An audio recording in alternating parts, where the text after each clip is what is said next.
Isa pang panalong huli sa Batangas Bay ay ang art clams o litog kung tawagin. At para hulihin yan, makakasama natin ang sparkle artist na si Therese Malvar. Bili na po kuya pansit para kay Tera. Gawa po ni Naimona to. Dali! Nakilala si Therese sa kanyang pagganap sa iba't ibang indie films at TV series tulad ng Encantadia Chronicles Sangre. Mga kapuso, isang hamon ng tapang, tiyaga at diskarte ang haharapin natin ngayon. Okay, game na ba tayo? Game na ba? Tara na, let's go! Ang hirap pa naman ito. Parang treasure hunt daw ang paghahanap ng litog. Kailangan ng tiyaga at matinding pakiramdam para makita ito. Nakabaon kasi ito sa ilalim ng buhangin. Pero sa gitna pa rin po ng dagat or medyo malapit sa bay. Dito, malapit lang po, ma'am. Hala, paano yan? Eh, pa-high tide na. Gano'n ka babaw ang babaw, kuya? Hanggang dalawang lang. Okay, sige. Kaya yan. Pero yung pagkapa natin, nakaganon? Nakaganon ba tayo? Or sisisid din pa rin tayo? Nakaganon lang yun, nakalabas yung ano nung... At tiwala lang sa sa hawak. Bababa na po ako. Ganyan-ganyan lang? Char. Okay. Ay, ang baba pala.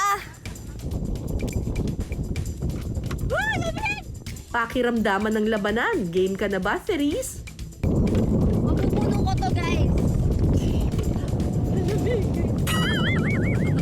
Bilis mo, kuya. Wala akong makita. Hindi mo sila nakahanap. Ha? Bakit nila ako mahanap? Bukod sa talas ng pakiramdam, aba, mukhang dasal na nga ang kailangan ah. Naka-ano na kami, naka-kneel na kami na to, guys. Hirap pala po na yun. Okay, dahil dyan, isang oras na yun. Mabuti na lang at kalmado ang dagat.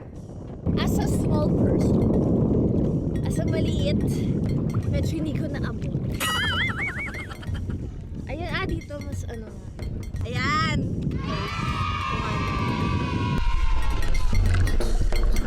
Ayan!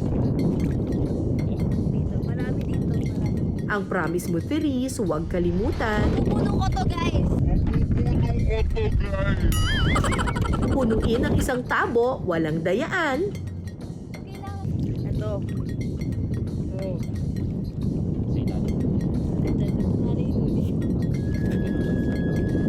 Grabe, ang galing ko! 1, 2, 3. Oh, ang ganda. Ang dami. Feel ko pag ako lang ito mag-isa, kuya. Parang kalahating araw tayo dito. Guru-group kayo nag-uhuli. Mga 6 na tao. 6? O, so napupunan nyo rin ito talaga. Oo. Ay! Pati basura. Nahuli ko. Padami na. Para bang ako nang huli. Okay na to. Pinag-pinag ko muna ako. Ay. Pwede na sa isang pamilya. Mapupuno ko to, guys. Ang dami na nito, kuya. Tsaka may second batch pa kami.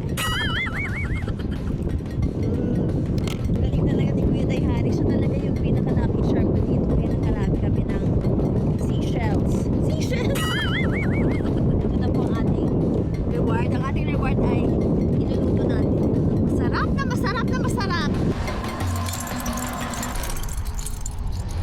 Mga kapuso, mula sa hirap at tiyaga, eto na mga nahuli kong shells!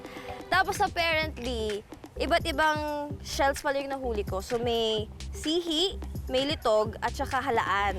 At dahil mas marami ang nahuli kong litog, yun yung lulutuin natin. Kasama si Chef Jom. Hello po, Chef Jom. So ano Hello yung po. dish po natin ngayon?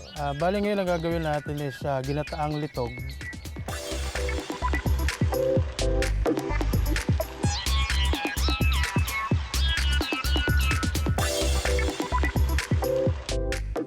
Igigisa muna ang luya, sibuyas, bawang at kamatis. Okay po. Ito na! Sunod na ilalagay ang litog o art clams. So, mabilis lang pala yung ginataang dish. Yes, Ano po especially ba pag mga usual? seafood kasi talaga, mas maganda sa yung, lalo especially pag fresh, mas masarap sa pag yung medyo mabilis lang yung luto. Pagkatapos, pwede na itong timplahan ng paminta, asin, seasoning at patis. Sarap! Grabe. Majority na nakikita natin sa pot, medyo bumubuka na yung shell. Pwede na natin ilagay yung Alin gata. po? Okay. Gata na po tayo. So, lagay na natin to lahat. Na-overcook po ba ang gata? Yes, kasi pag Nasusunog. nagkakaroon yan ng natural oil, pag matagal na siyang nagluluto, which is yun naman ang maganda sa kanya. Kasi yung pag habang kumukulo siya, yung natural oil ng gata, umiibabaw yan. Pero yun nga, mas maganda sana wag yung hahaluin ng madalas. Okay. Para at least hindi siya mag-split or kung sa Batangas is makorta. Makorta. Tawag, yes. Excited na ako. Pero may kulang, chef eh. Ano yun? Kanin. Kanin talaga eh. Kanin. Kanin talaga kulang, Yeah. chef. Mamaya ka sa akin. Sunod na ilalagay ang siling berde at dahon ng malunggay. Ay! Tapos na! Ang gandang makulay. Plating na po Patay na natin, po chef. Sige, patay. Charan! Ang bango ng gata. Yeah. Salamat, chef. Eto na, mga kapuso. Ginataang litog. Ang bango! Tikman na natin, chef. Sure. Let's go.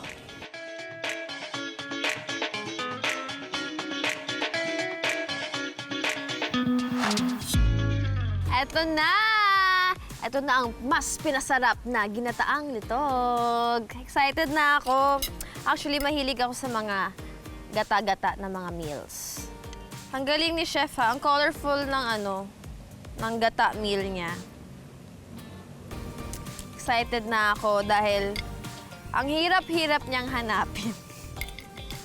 Ang hirap hanapin ng shells kasi ang hirap malaman kung bato ba siya or shell ba siya. Ayan, ito na. Ayan na. Oopsie. Okay.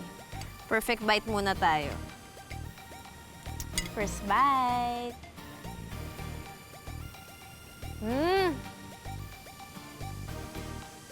Malinamnam.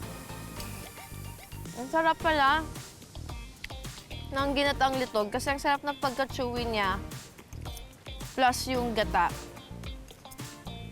Lasang-lasa. At hindi siya malansa. Yun yung masarap dito. Lasang tahong yung litog. Paggata talaga never fails. Ang sarap. Try nyo to. Mas pinasarap talaga siya. Ang sarap! Maubos ko na to, guys. Bye-bye. Sorry.